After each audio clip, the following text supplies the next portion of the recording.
Hello, everybody. I'm Simon Preston, and welcome to Reggae Boys Commentary. Yep, that's right. This is the platform where we come together to discuss everything in relation to Jamaican football, your hub for everything Jamaican football related. Everybody doing okay? I hope you all are doing well, and thank you all so much for tuning in to another video in this series. If you haven't already, we kindly encourage you to hit the like, share, and subscribe button to Reggae Boys Commentary. Looking forward to hearing from you guys. So, as you can see by the title of this video, well, let's get to it, shall we? It says, Charlton, Jamaica's hub. Have you ever wondered how many Jamaican internationals have played for Charlton Football Club? And it's funny because I did a short recently about this. Let me see if I can show it to you.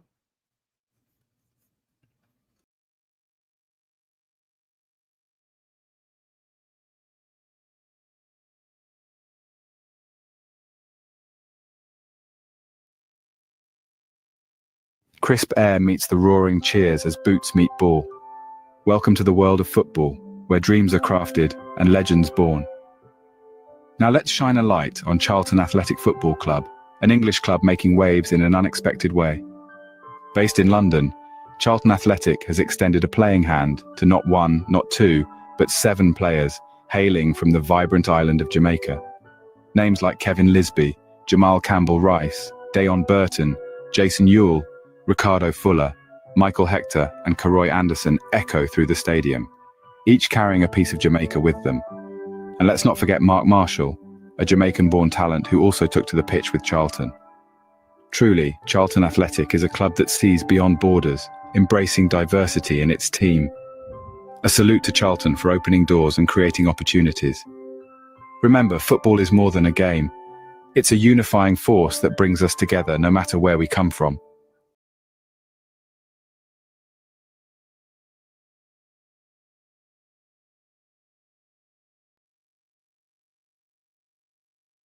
So there you get a bit of insight into what I'm speaking about. And as you can see on the screen right now, Amari Kyron Bell, May 4, 1994, signing for Charlton Athletic.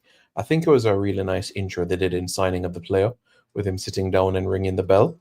I think that was quite a compelling video for the Charlton Marcoms team to put together. Very much a very interesting thing that they did. Let's see what you guys are saying in the comments, shall we? Should we just rename the club Jamaica Athletic or Charlton Jamaica? That's a good one. Jamaica Athletic sounds nice, doesn't it? But you do have to incorporate the name of the town, don't you? So Charlton Jamaica Athletic? Charlton Jamaica Athletic has a nice little buzz to it, doesn't it? Starboys Juices says, Up Simon P. Hey, how you doing? Hope you're doing well, man. Long time no see. Where you been? Man, it's been a minute, man. It's been a minute. What's going on? Ty says, Bless up, Simon. Bless up, Ty. How are you doing? All is well? Good to hear from you, man. How are things? All is well? Yeah, man. Tell us how are things. Tell us what is new and everything like that, okay? So, as you all know, in relation to Charlton Football Club, guys, right now, you have 4 Jamaican internationals at the club, right? You have 4 Jamaican internationals at the club. And do you know who these people are? Well, as you know, these people are Karoy Anderson, Kaheem Dixon, Tyrese Campbell, and Amari Bell. Those are 4. And as you are abundantly clear, Charlton also has players within their first team who have Jamaican heritage. I don't think there's any secret around it as well. It's very public knowledge about the Jamaican heritage of Miles Leeburn and very public knowledge about the Jamaican heritage of Ramsey as well. And who knows if Charlton will be looking to add to their cabinet of players right now in their first team of Jamaican internationals. Could Dexter Limbikisa join Charlton Athletic in the future? Could John Russell join the club in the future? Could Isaac Hayden join the club in the future? Could Mikel Antonio join the club in the future? It's rest to be seen if those things were to happen. I'm just throwing out names just to show that right now at the club you have 4 players, so you could form a bobsleigh team of Jamaican internationals. It was the same at Reading when you go back to the 2011, 2012, 2013 season of the Premier League, where you had Joby McAnuff, Gareth McCleary, Adrian Mariappa, and Sean Cummings all at the same club, all in the first team of Reading. 4 Jamaican internationals in Reading first team squad. Michael Hector was out on loan, I believe, at that point. I don't think he had signed for Chelsea just yet, but you get the point where I'm going with all of this, right? Yeah, because Michael Hector wasn't a Jamaican international until 2015. Yeah, he became a Jamaican international in 2015. So you get exactly the point where I'm going with all of this. Okay? So that is something for you to be aware of. So Amari Bell has signed for the club. Let's see what the club has said in their statement. Charlton Athletic are delighted to announce the signing of Jamaican international Amari Bell following the expiry of his contract at Luton Town. The versatile left-sided defender, who has been capped 28 times by his country, arrives with plenty of experience, having featured 216 times in English football's top 2 tiers. Bell has put pen to paper on a 2-year contract to become Nathan Jones's 4th signing of the summer, following the arrivals of Sonny Carey, Thomas Kaminski, and Tanto Aloafi. The 31-year-old said, "It's a fresh start for me and one that I'm looking forward to as Charlton are on the way back up. It's another chance to work with Nathan, who is a great manager that knows how to get the best out of his players, and he certainly does for me. It's going to be a great time." This is what manager Nathan Jones added. "Amari is someone I know well. I signed him at Luton, and he did fantastically well for me. He knows how I want to play. He has championship and Premier League experience, and he's a wonderful athlete with pace and power.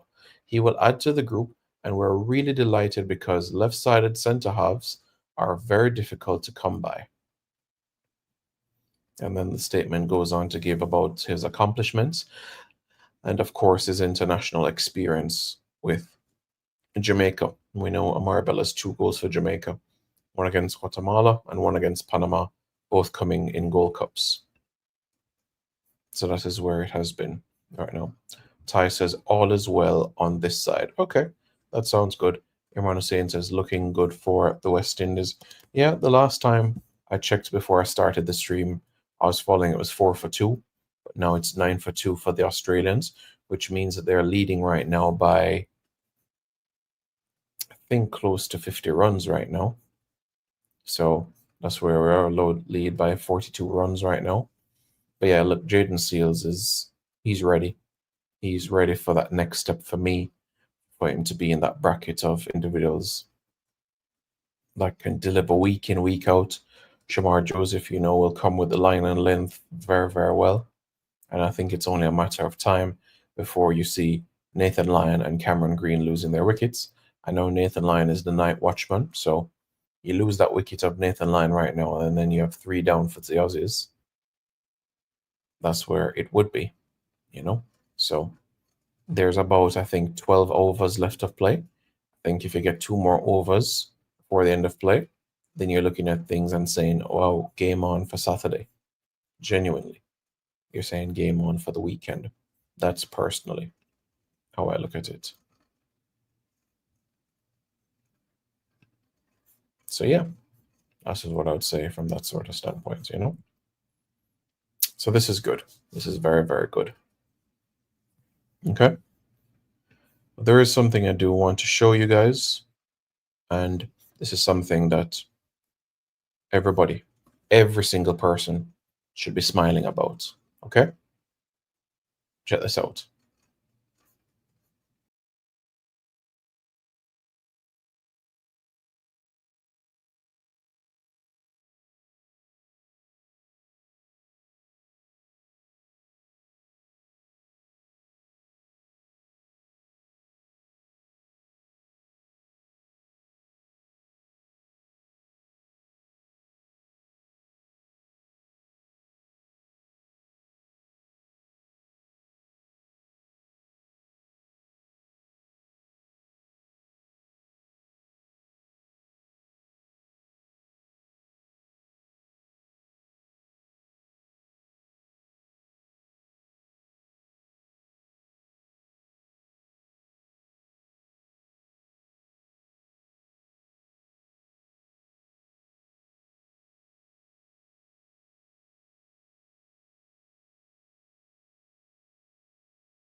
All right.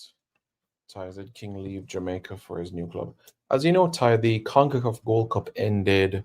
Well, the last game for Jamaica in this Gold Cup was on a Tuesday, and now it's Friday. So that's 10 days. And usually, after an international competition, you have up to 2 weeks before you can join a club for preseason training. So I'm not sure if at this point he has arrived in Scotland, but what I can say is that all the preparations are being put in place for his arrival, and I know he'll partake in preseason games, and I know that he'll settle in quite nicely into his new environment.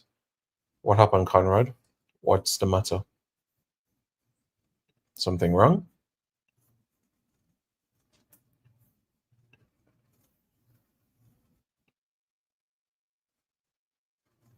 Is something wrong, Conrad? Let me know.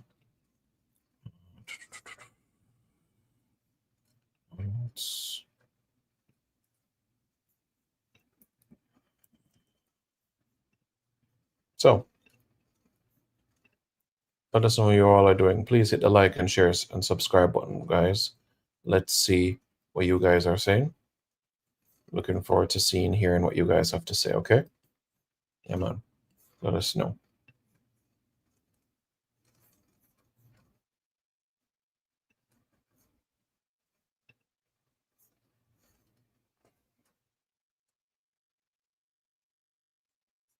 This video is brought to you by Andy Gone Nuts. 100% guaranteed fresh coconut water delivered straight to your door. Call 876-309-6128. That's 876-309-6128. Refreshing and affordable. For more information, follow them on Instagram at Andy Gone Nuts.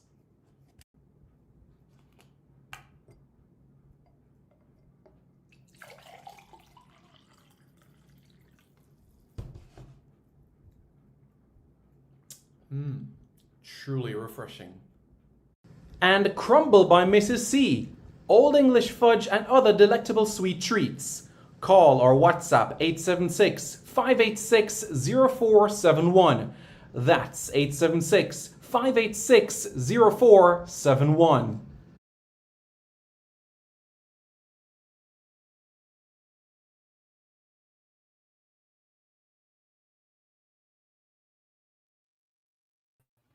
Right, so we had some information there in terms of a update from Andy Gone Nuts, and we greatly appreciate it. Thank you very much, Andy.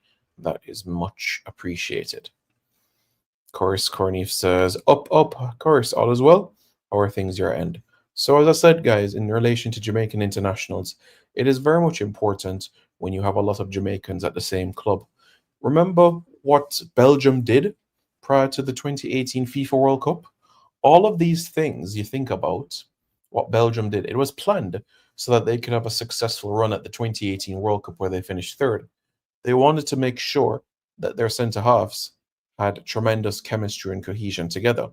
So they made sure that Jan Vertonghen and Toby Alderweireld were at the same club. And that synergy, you could say, was prolific for Belgium on their way towards getting a bronze medal at the 2018 World Cup in Russia. So it's helpful for them in that aspect of things. So you put together Amari Bell at left back, Tyrese Campbell, left winger, Kareem Dixon on the right, Karoy Anderson in the middle. You're building partnerships, you're building relationships. You're going to have 4 players that are doing everything together, eating, training, playing, traveling together, associating with each other. And this can only bode well for the future, because you are in an environment right now where you have 4 players that are developing that chemistry and cohesion. Because as you know, by the time you come into international camps, you have 2 to 3 training sessions, and then you have a game. So all of this is extremely valuable and important moving forward, and has to be viewed as a positive for Jamaica. So all of this is extremely important, and everyone should be embracing this concept that we see taking place right now. Full credit to the club. It's a club that I've always respected in terms of how they treat the Jamaican community. I've made this clear as well with Watford and Reading, who have given playing opportunities to Jamaicans as well. Watford and Reading have done a fantastic job. Preston North End and then North have done a great job. In terms of the Midlands, Birmingham City, Walsall, Wolves, West Bromwich Albion, big up to them for what they have done in the Midlands as well.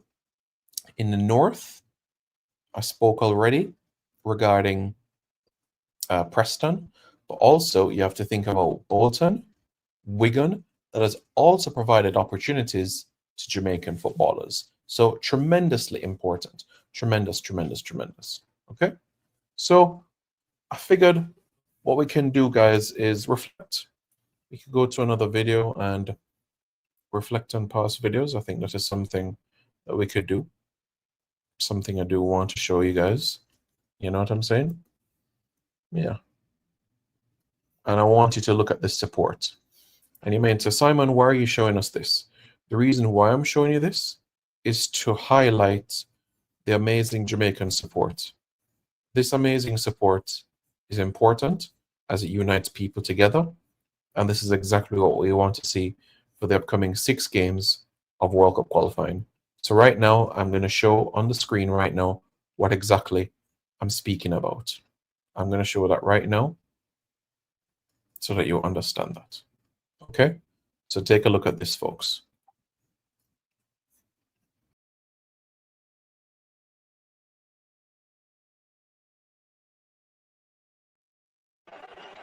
They'll just try and hold it up here for as long as they can, and Jamaica have done it.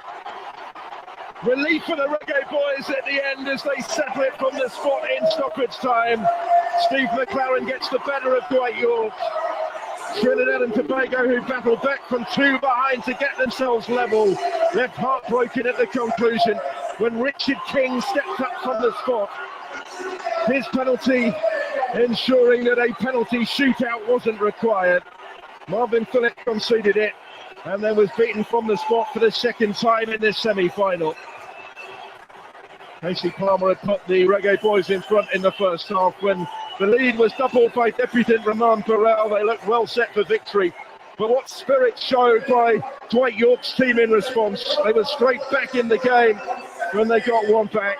They were back on terms when Merlino made it 2-2. And that is the way it stayed until stoppage time. No wonder Steve McLaren is all smiles.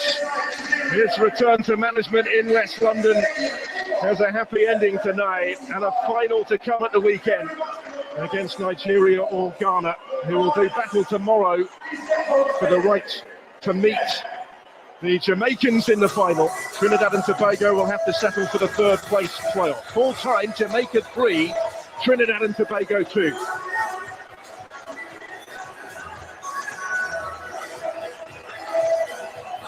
It did not disappoint as a spectacle, did it? It had a little bit of everything, including that winning goal from the spot from Richard King. An unlikely hero maybe for Jamaica, the centre-back who debuted 3.5 years ago under Paul Hall as a 20-year-old. He'd never scored for Jamaica until tonight. He did get 4 goals in the Jamaican Premier League in winning the title of the Cavalier, including scoring the first penalty in the shootout. He is something of a specialist from the spot, and Steve McLaren was able to count on him when it mattered most at the end. What also matters most is the entertainment that both of these island nations have served up for their supporters today, who've taken a chance to watch them in person in England's capital. They really have put on a show. The party in full swing for Jamaica. Both will be back for more at the weekend as part of Saturday's doubleheader here. But it will be Jamaica that will play for the Cup in the final.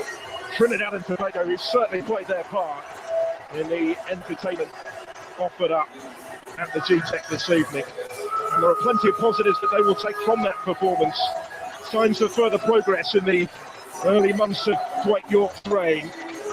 A national hero who's taken over the national team with the intention of rising up the rankings and potentially qualifying them for only a 2nd ever World Cup. That is in the sights of both of these countries next year. They've got a Gold Cup to come this summer in the US as well. They'll both be part of that particular party, and they will both take confidence into the World Cup qualifiers that they have to play in just a week's time or so before then. Real respect between the two bosses who know each other so well, and that has been reflected in the spirit in which the game was played, but such a competitive nature as well in this first semi-final. You could see how much it meant. A friendly really in name only, although it has been friendly in the stands, with the supporters mingling and enjoying and embracing the occasion, summing up the spirit of the Unity Cup. It is about more than just the football, but the football has been excellent.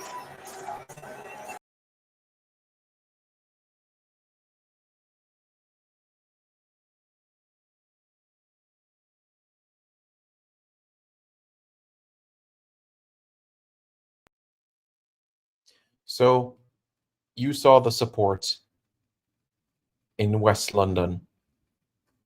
Let's do it again. Let's do it again in Bermuda, in Jamaica, in Curacao, in Jamaica, in Trinidad and Tobago, in Jamaica. Thank you all so much for tuning in, folks.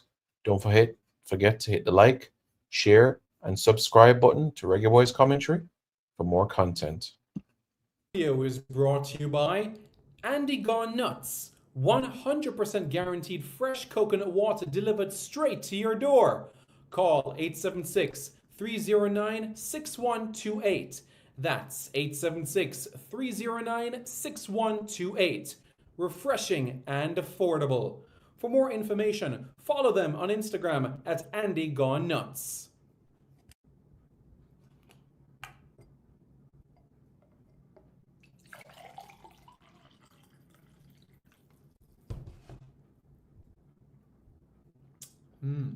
Truly refreshing. And Crumble by Mrs. C. Old English fudge and other delectable sweet treats. Call or WhatsApp 876-586-0471. That's 876-586-0471.